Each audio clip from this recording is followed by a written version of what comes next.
guys, welcome to this week's video where we have just got home from Sustainability Live. Millie, how did you find it? I thought it was amazing. Definitely the presentations and the speeches that everyone did was really inspiring and good, and it was nice to see actually how well we're doing with sustainability right now. Yes. It was a lot more than I expected. So Really? Oh, amazing. So attending Sustainability Live, it was the first time of this hybrid event where people didn't actually have to travel to be there. There was an online streaming, so anybody could attend virtually. And then keynote speakers came to the stage. We were fortunate to be able to capture quite a few speeches today. It was a 2-day event and we attended on day 2. We're using more resources than the planet can sustainably provide. Over 90% of biodiversity loss and half of total global emissions comes from the way we use materials today. Shifting to a circular economy reduces our impact on the planet and supports sustainable practices. This means a change in how we design products and new materials to eliminate waste, how we design new policies and infrastructure to circulate materials, how we design new business ecosystems that regenerate nature. Business has the power to accelerate change. Through digital innovation across supply chains, businesses can provide transparency on materials to reduce environmental impact, deliver insights that enable targeted investments in the places where needed, support regulations that accelerate collaborative solutions, and empower people to take action. Introducing SAP Responsible Design and Production.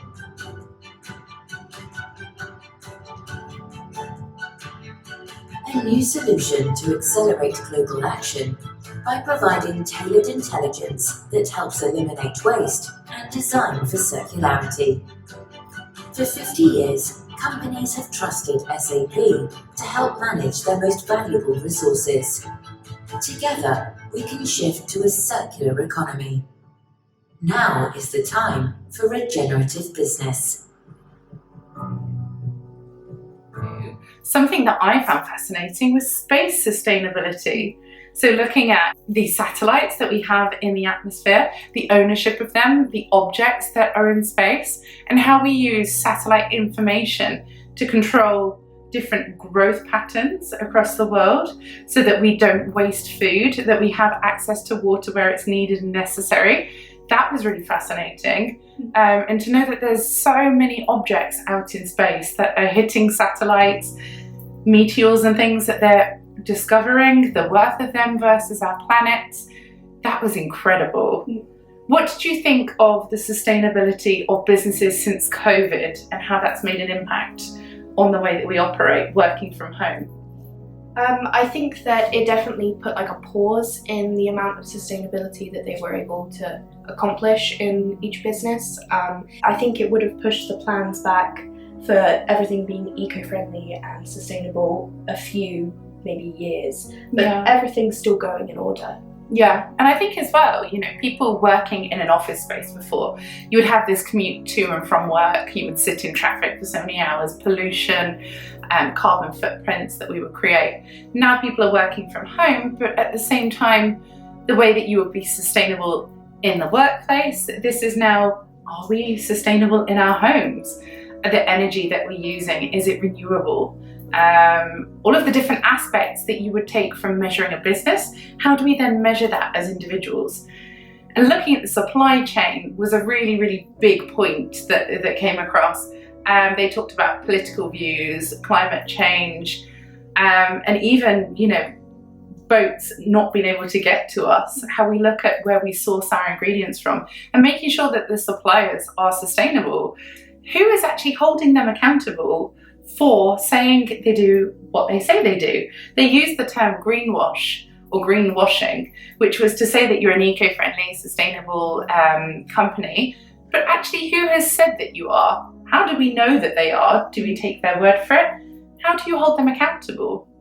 Something that I found really fascinating was about SMEs, small businesses, and the way that we go to suppliers. obviously big giants in the industry, they can buy in bulk and they can get affordable prices to maximize their profit. But if a lot of small businesses are going to a sustainable supplier, it's costing them a fortune, and that has to be passed on to the consumer to be able to say that this is something that we can make a positive change, and an affordable change is a really big thing. And some companies just see that profit and greed and then kind of greenwash over the eco-friendliness of it. What was the most poignant part of the day for you? What did you enjoy the most, or what really stood out for you? I think I enjoyed when there was one specific presentation about this man who had a daughter who watched this, like, what was it, like a climate documentary or something, and she got like insomnia and anxiety from it because of how bad the world had got. And then the father made it his mission to do something with that about it. And I thought that was really nice. That's amazing. And I think that's really how we have this relationship towards the climate, that you are the future generation. You see these things and you will inherit the world. We need to be now putting foundations in place, not just for ourselves, but your grandchildren also, and to think, what difference are you making to the world? So they're looking at 2030 to be plastic free in the ocean. Do you think that's something we can achieve? I think it depends whether we're going to focus on making sure like everyone is plastic friendly, stops plastic using, but or they focus on like one business at a time. It's either if they go globally or just like individually. Yeah, because if we do it individually, it would be better because it would make sure that everyone does it. But then if we do it internationally, obviously it would be faster, but it might not be like as concrete that it's all gone. No, absolutely. And a big part from today that I took away was that, you know, the ethos that people have had before in business is very dog eat dog, and we have a secret, we're not going to tell you what we pay for things and where we get them from. And what they're actually looking at now is bigger companies that have established these ground rules almost in how they are becoming more sustainable, sharing that knowledge, building this network, and actually saying, this is the greater good. You know, we need to give this data, the data that we record and the way that we deal with suppliers, and we need to recommend this to others. Instead of saying, you can't sit with us, it has to be an all-inclusive kind of situation that we deal with as a team. Because as individuals, we can only do so much. But when we all group together and we have this greater good, we really can change the world. Yeah, I think before it was every business for themselves. It was like you stick to yourself and you make sure you're on top. It was like a fight to who's going to be the have the most sales, have the most money from their business. But now, if we're focusing on sustainability, I like that. I know the number one sustainable business is like grouping together with other businesses, saying they can't do it on their own. Sustainability can't be achieved by one person. You need everyone. And they're industry leaders. They have this ability to go above and beyond. They have the budget to do that, and they can help those that never would have got there or would have taken so long if left to their own accord. I'm going to check some notes from today because we made many notes. Same day delivery. This was a shock for me. So they talked about how in this modern world, they brag that you can have things delivered the same day you buy it, if not next day delivery. And they're actually trying to dissuade that. They're saying, why do you need that pair of shoes immediately delivered to you? What is the impact on you, on the environment because of this? And are we actually giving too much to the consumer, going above and beyond what is necessary? And how much of that can we scale back? Are you happy with next day delivery, same day delivery, or would you be happy to wait a week and a half for your goods, knowing that the way it comes to you has less of an impact on the environment? Well, obviously, like online shopping as a whole, that's like a way for you to not go out of your way to get something. It's convenient. It's convenient, but it obviously it's less healthy to not just get up and go get it. You order it on your phone, and it becomes even worse when you can get next day delivery or same day delivery. And you're sat on your sofa as you order this. Exactly. So it's like kind of just an easy way out of things. Yeah. And I think it shouldn't always be that, because obviously a lot of people are working for this, like delivery drivers or people who make the products, and then you're just getting it with no effort. No effort. I mean, going back, when you had push along lawnmowers, everybody was active, everybody, took their time. They had a quality over quantity, and you didn't expect the earth delivered in an instant. You were happy with what you had. Whereas now, nothing seems good enough. Yeah. Everything, people complain about the price, people complain about waiting. Yeah. Are people ever happy? It doesn't seem that way. We're just destroying the world around us and being annoyed at the inconvenience. But like even now, you pay for cleaners, you pay for gardeners, you don't do it yourself. It's to the point where we're going to lose like every sense of responsibility that we have. Absolutely. We won't be capable to do things for ourselves. It's that detachment from reality, isn't it?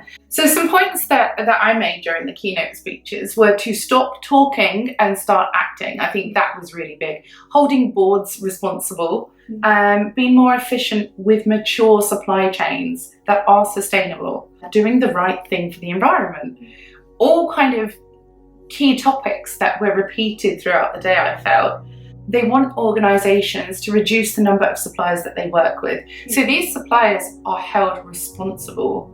Rather than greenwashing, that word again, looking at consumer behaviour and actually saying consumers are unhealthy. Their behaviour is not sustainable. So we can't keep giving the public what they want.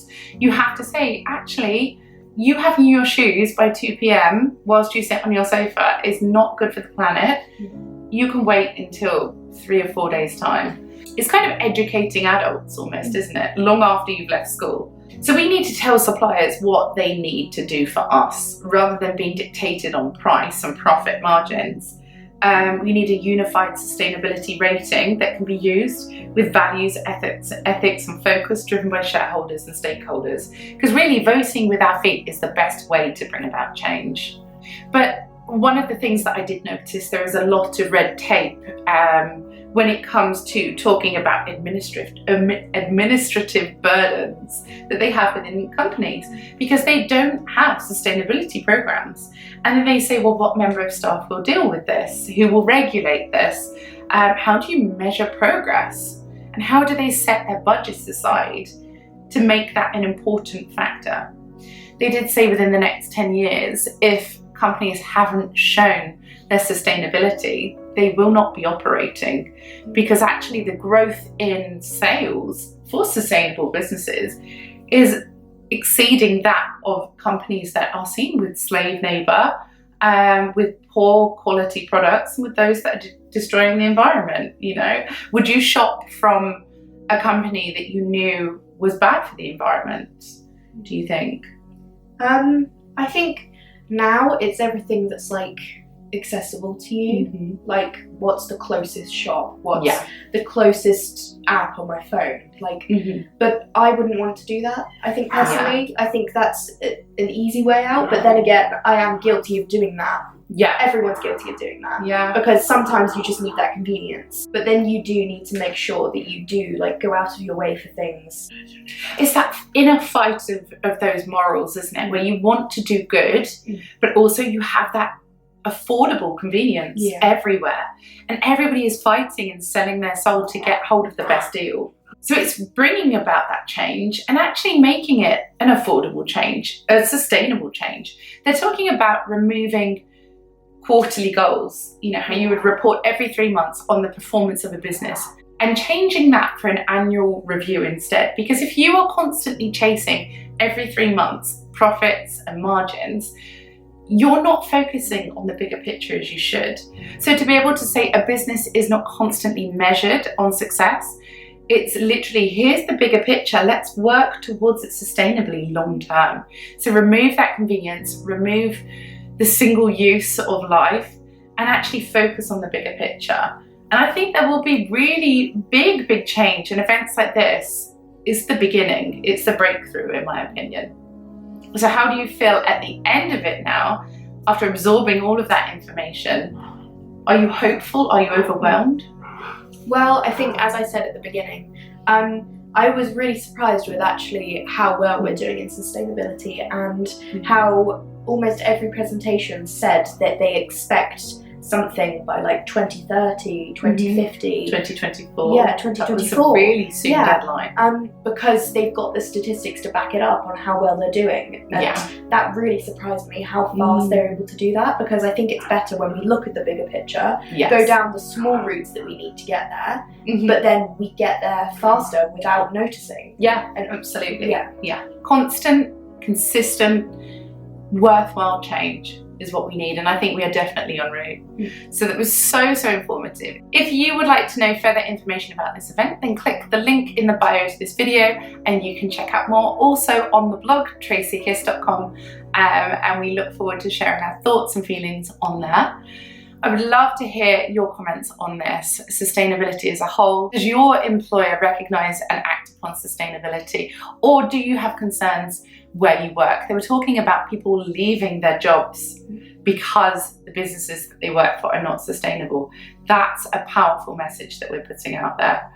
So until next time, take care of yourself, be kind to yourself and others, and we will see you all soon.